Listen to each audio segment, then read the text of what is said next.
The Nutcracker by Goodtimes Entertainment from 1995.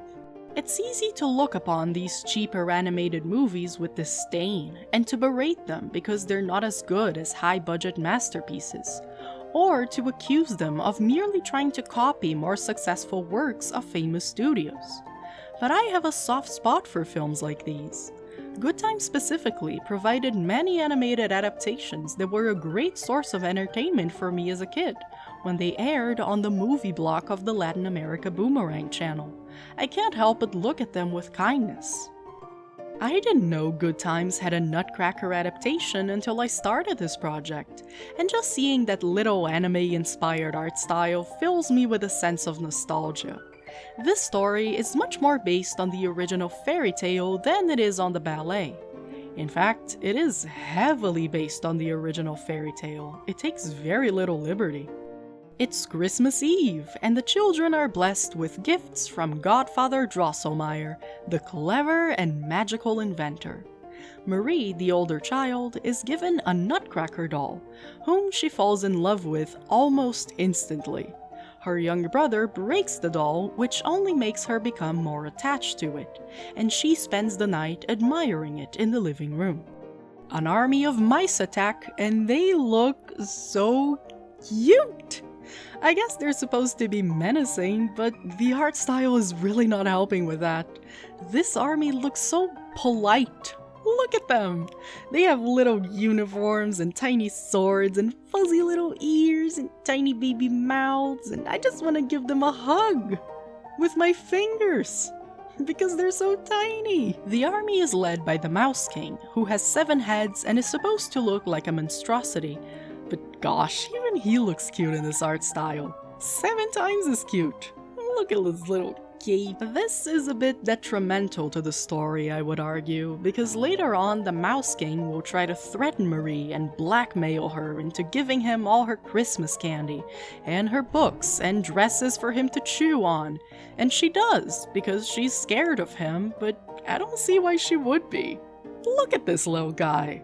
This story has a flashback moment where Drosselmeyer tells Marie the origin story of the Nutcracker, and the idea is that he used to be a normal guy, but he was put under a spell by the Mouse Queen, and in order to break the spell, he has to kill the Queen's son and also win the heart of a lady, even in his Nutcracker form.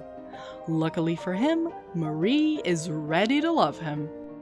To a concerning degree, honestly. She is obsessed with this doll. She is ready to give up everything for him.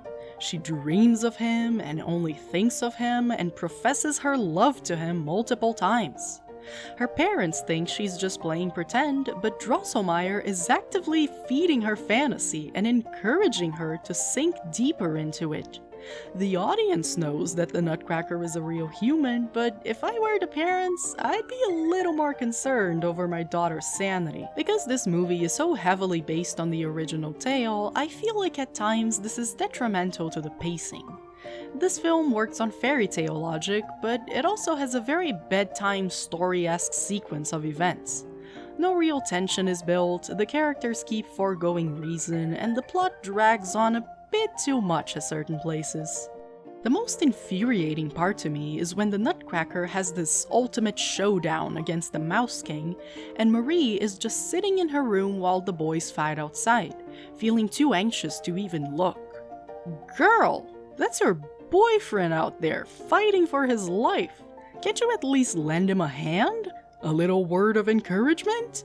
At least the movie is kind enough to show us what is happening on the other side of that door, because the Marie POV isn't doing the story any favors. In general, Marie feels a little bland as a protagonist. She's overly kind, but not in a way that feels deliberate, just in the lazy writing way.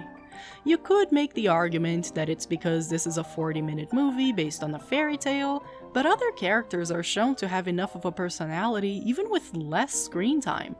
Her brother is surprisingly sarcastic, her parents are absolute airheads, and Drosselmeyer is a straight-up gift. Look at his little twirl when he walks into the room, I just love this guy. The ending also doesn't make a lot of sense.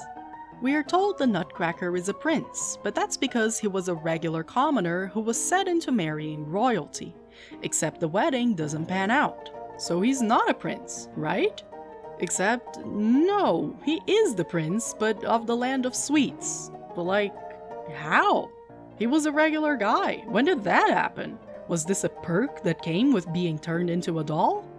I'm criticizing this, but that's mostly a fault with the original story, and it can be easily explained away with a shrug and a who cares, it's a fairy tale. If you can give into the fantasy of it, then great, but don't come looking for anything deeper than that. This would have entertained me as a kid, and I think there is merit to be found on that idea. Overall, you could say I had a good time.